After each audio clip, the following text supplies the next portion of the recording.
This government meeting is brought to you by Eastworks and our local cable subscribers.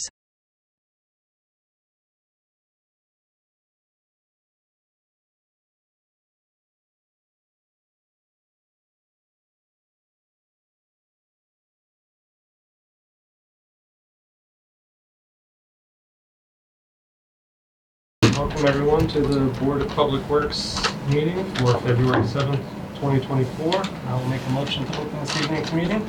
Second that. Thomas Salisbury? Yes. Steve Lippman? Yes. Both in favor, motion carries. All right.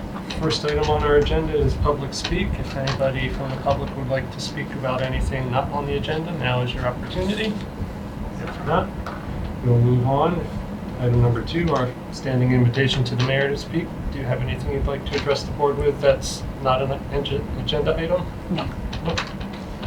And then moving on to number 3, approval of the January 17th, 2023 meeting minutes. Were you able to review what Michelle sent out? I did. Any issues with it as prepared? No. And I will make a motion to approve the January 17th, 2023 meeting minutes. One second. Thomas Salisbury? Yes. Steve Lippman? Yes. Both in favor, motion carries. On to item number 4, the bulk of this evening's meeting will be continued discussion of the water sewer base rates with the mayor this evening. For a little background for everyone, the mayor has made a request that the board look into increasing the FY 25 and 26 base usage fees by 20%. So the packet I prepared today, which everybody should have a copy of, is just sort of a extrapolation of how that looks in actually rate setting and revenue generation. So if we want to walk through, everybody can sort of see my logic. This first page, the top box is the current rates.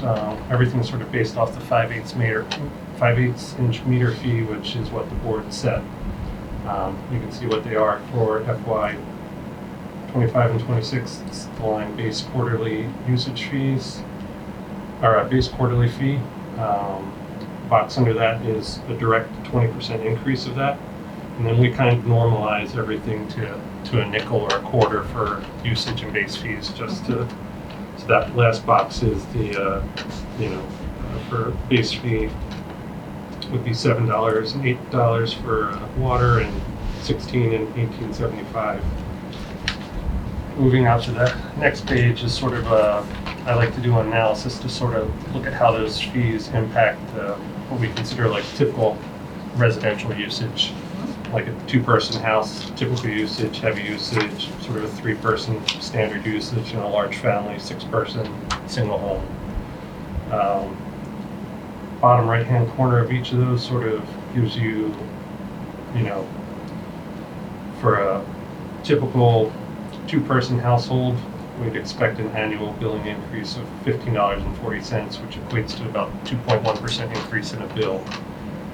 For the residential use, you can see it kind of is between 1 and 2% that 20% rate fee, usage fee, or base fee would have. First one's for FY25, and the third page is for FY26, and you see it's the same 0.8 to 2% sort of increase you'd see in an average typical bill. So as I was getting my head into how meter size affects usage fees, it was actually not something that we had discussed with Ty and Bond when we did our emergency revenue in 2020 or the rate setting we did for 24 through 26. And digging into it, it seems that it's actually based off of the sewer water wastewater regulations from 2006. Is where I actually found the schedule, and it's not a multiplier like a 1-inch meter isn't like 2 times the cost of a regular meter. Mm-hmm. In the 2006 regs, it was $1 difference. Okay. So like, a 1-inch meter is $23 more. Yep. Where that math doesn't carry out to sort of the rough thumb, paper napkin sketch we did before where it was like rough 10%. Yep. So if you follow through, the next page is if we kept the same fixed dollar difference in Okay. increasing it. A 20% increase to the 5/8 meter cascaded through the system would only give you a 15% increase in total intake. What I propose to do, we want to skip ahead to the last page. I sort of did a rough analysis of how that that fixed dollar fee worked out to a ratio of 5/8 meter to a larger meter. Because I think that's a more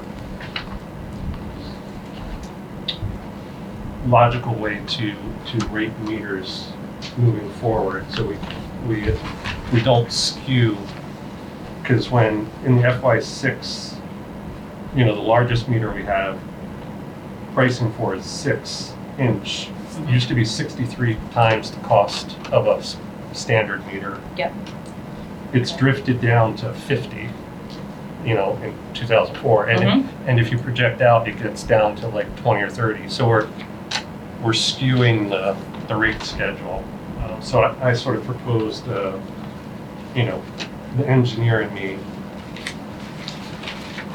sort of looked at what we had been doing and came up with what I sort of think is a decent multiplier. Okay. That a 1-inch meter is 2.5 times the price of base fee of a 5/8 meter, and a 4-inch meter is 35 times.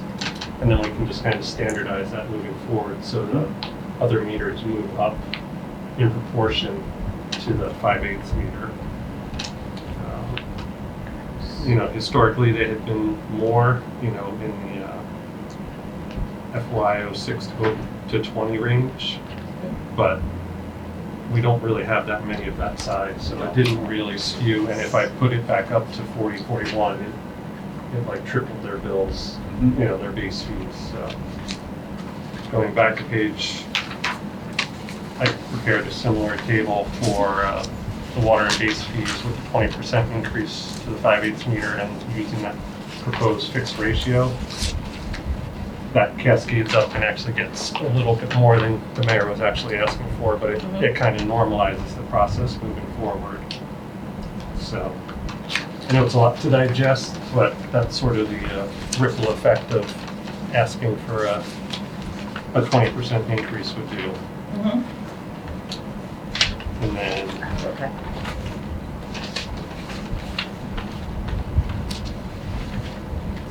so what the board, what we'd actually be presenting in a public hearing would be,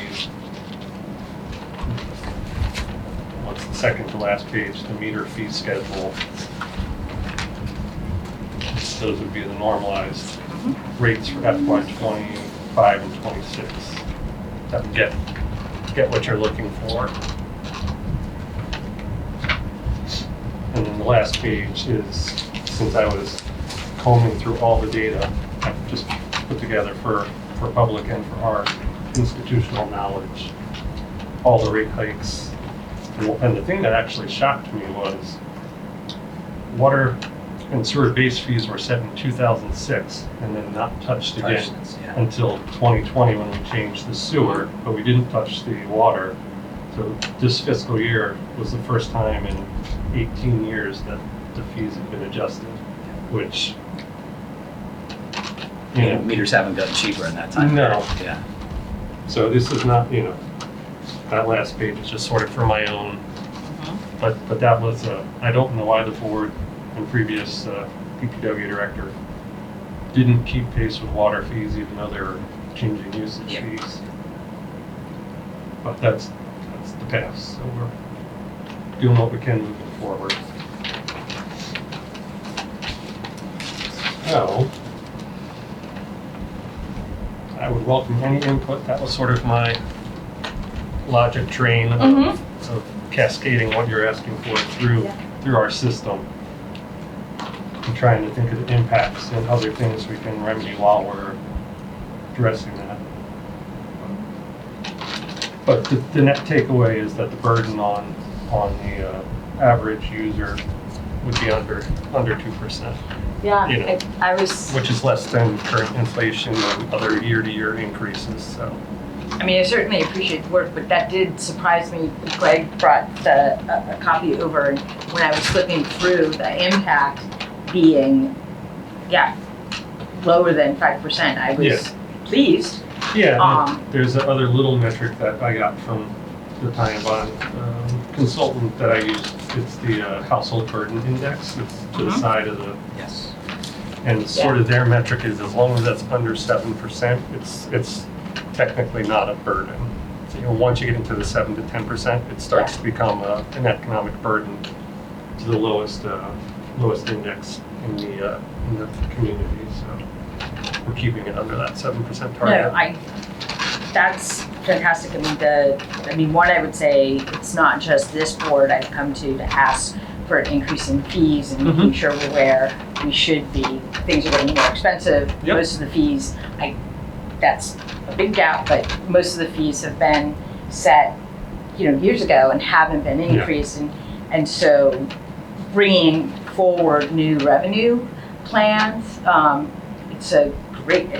any year is great, but this is a particularly great year to do it because we stayed off a big, the cliff effect of ARPA.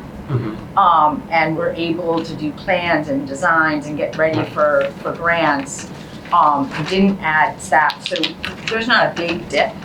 The one thing with ARPA being effectively spent and how we did it consistently, the interest that you gain from keeping that amount of money, and we've had our treasurers really good at keeping us as competitive as we can be for rates, it kind of rolls over to this. Right. It's like if we, for compounding the fees that we're setting fairly, gives us, a hedge against what we know will be more expensive in the future. Right. And what we don't get in grants or local matches. So I really appreciate that, your work and the consideration and public hearing, setting that to talk about this because we want to be ahead.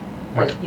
But we also, there are a lot of other things, like as we're talking about projects in DPW and parks and whatnot are going up, I fully realize that every resident in Easthampton is also paying more for eggs and milk and really basic stuff that, candidly have not gone down as much as, it's great the economy is going the way it is, but on weekly bills, it's not quite there.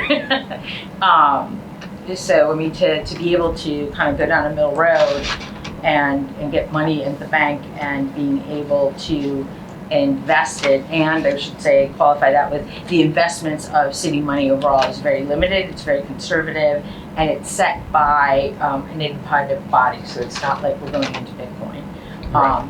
It compounds interest. And then that's, you're talking about 3 to 5%, and it builds quick, which is great. So to try to get these rates in line and get ready for bigger projects and being able to invest is really important, and drives my request to this board. To expand on that, but still keep within this relative point of the agenda. In doing this research, I brought up to Greg that the Article 7 rates and charges have not really been updated, like Section 578 entrance costs for hooking up to the system were set in 2003. Wow.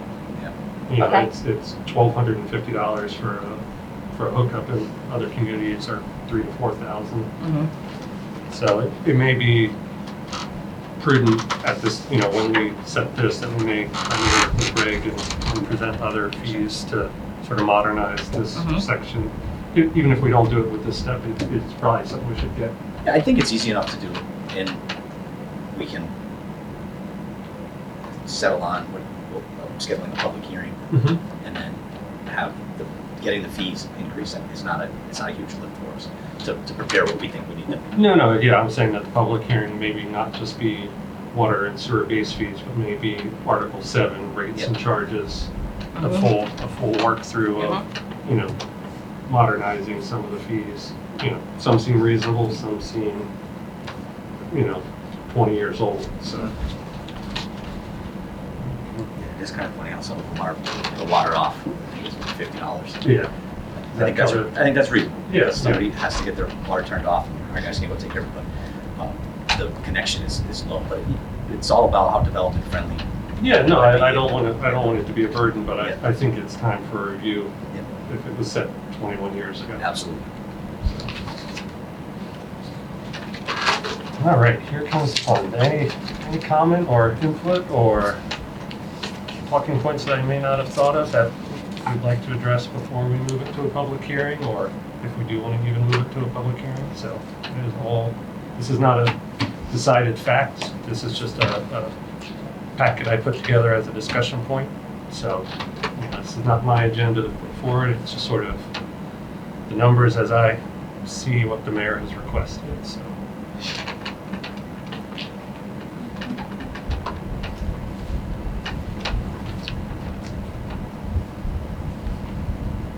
Any input? Anything I wasn't thinking of? No, I No, think you're- everything you have is great. You are a member of the state as My well? recommendation would be to schedule a public hearing based on what you presented here, Mhm. and then we get a little data together and look at adjusting our other fees. We should have a fee in for when a house gets sold, we have to go get a meter reading. Now we rely on a reading coming from a real estate agent. But other cities and towns send their staff out to get an official reading. That's something we could build in. Fees for different services we provide, flow tests, the connections. That would be a welcome if you want to put together a rough Yes. schedule of fees you've seen at other departments you've Sure. worked at. Yeah, some stuff that makes sense for Easthampton. Yeah, that fits with our community and Do you have a listing now of what fees that you? No, everything's in the document Thomas has there. Yeah, that I mean, we this- currently charge, but some of them we just don't do. Like there's, I think filling of swimming pools is in there. And we just don't do it. It's a matter of practice that you don't use a fire hydrant to fill a swimming pool. Unless it's a perfect situation where it's a fairly new hydrant and it's right in front of the house. But we don't go out and lay hose down the street to fill someone's pool. It's just there's too much risk involved. That's one. Fire flow test fee needs to get updated because it all costs us more. A lot of those we have to do at 4 o'clock in the morning so that we don't cause system disruptions. We're paying overtime to have staff and pay handle them. well, if you want to get that together, we can talk about that in our next meeting before the public hearing. Yeah. Just so it's an agenda item to sort of discuss additional rates and charges. Yes. So. But as for the water and sewer base fees presented in this, I'm open to any discussion, anyone? Nope. All right, then on Greg's recommendation, I will forward a motion to schedule a public hearing. Do we have any rough dates? Is it, what would be the time, like, could we do it after our February meeting, or would we be looking at the first week in March? That would still be fine to set in March for FY July Yes. usage. I don't think we need a special separate hearing. We can follow up like we've done in the past after, a 5:30. Yeah, just do a public hearing at 5:30. Yeah, we did that for the last setting. Yep. We March 6th here. No, it would be February, the last February meeting, so that would be February, what, 21st. first? Could we, Is that adequate for public notice in the paper? What's the, Because we need 2 weeks so for a public it's- hearing. it's- yeah, so we're that's, never getting a public notice until at least Friday at this point. yeah. So could we do our next meeting on the 28th?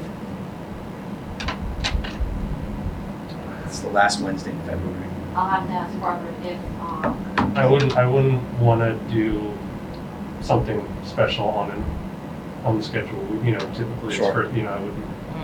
The challenge is I'm not here the 21st or the 6th of March. I mean, I can join, we can't join virtually, right? No, we don't have the hybrid training. And we can do it the second one in March and just have more public input and talk about the other rate fees at the last Friday or the last February meeting. And they could still be effective July 1st. Yeah. Does that work? I think so. All right. okay. So we'll plan a Shoot for public public hearing hearing for, after our second mid-March meeting Or add, right? So March, Well, Yes. at, yeah, March 20th? at 5:30 Okay, yeah. as an official start time, so it's not just. Yep, so it'll be So- March 20th at 5:30. All right. Good discussion. Oh, you made a motion, but we need it seconded again. Oh, I yes. second. Thomas Salisbury, Yes. Steve Livin, Yes. motion carries.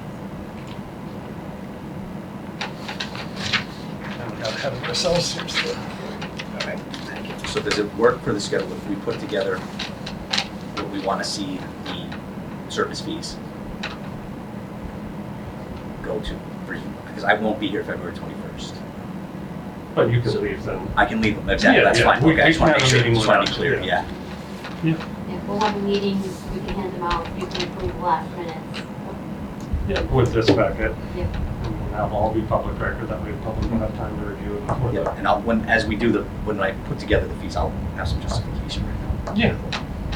That'll be perfect. All right, if there's no further discussion on item number 4, and we are set for the public hearing. We'll move on to item number 5, Director's Report. Yeah, the new traffic signal here at Union Cottage and Payson is in and seems to be working well. So we're kind of just waiting for the weather to decide what it's going to do, and I'm going to work on pulling together a meeting with MassDOT and Ludlow in the next few weeks as we have a better idea of when they're going to restart construction, just to get a schedule and kind of order of operations together for the 2024 season. I'd like to know, their plan as they see it right now for where they're going to start and what they're going to do. It's always subject to change, as I always say, but just want to have a better understanding of what's happening. I did hear they're bringing a new foreman in for this part of the construction, so just want to get that conversation started. So, we're working out some details for the 141, the rest of Hoyok Street paving to the Hoyok line with MassDOT. We received some comments back from them today on our comments on their design. So, this is some details regarding striping, curbing replacement, and possible crosswalk in Bad Knee Street that we were kind of pushing for, but it's challenging because there's no sidewalks on Bad Knee, so we have to. I think if we want to get that built into it, we have to devote some city funding to do it for the crosswalk itself and sidewalks. We'll see what we can. We just got that a little earlier this afternoon, so I don't have a lot of details yet. The curbing replacement, I would be when they're there working. If they don't want to pay for the curbing, we have to do that as thoroughly as possible. So we'll fund that as needed. Just DPW funding. Eversource has requested to remove some trees up on Loudville Road. We scheduled a tree hearing for next week, Thursday the 15th at 3 o'clock. They brought me a list of 11 trees. 10 of them are within the right-of-way on Loudville. At least 2 of the 10 are 100% warranted deferrable. They need to come down before they come out. Some of the others are open to interpretation. Northern Tree Service has obtained consent from the abutting property owners to remove the trees in front of their homes, even if they're in the public way. So the homeowners are in agreement. I'll have a hearing next Thursday at 3 o'clock. See if what Eversource has to say about exactly why they have to come down. There's no way for them to build their infrastructure without them. So,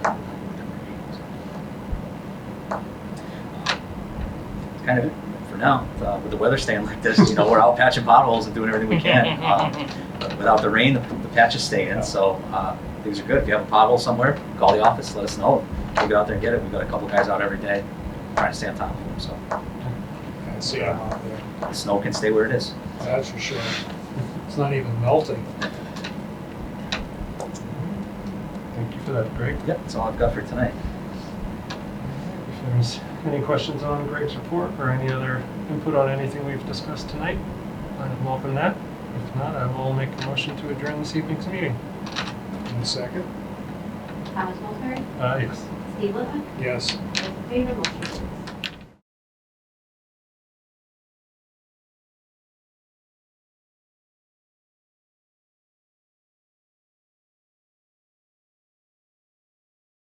This government meeting is brought to you by Eastworks and our local cable subscribers.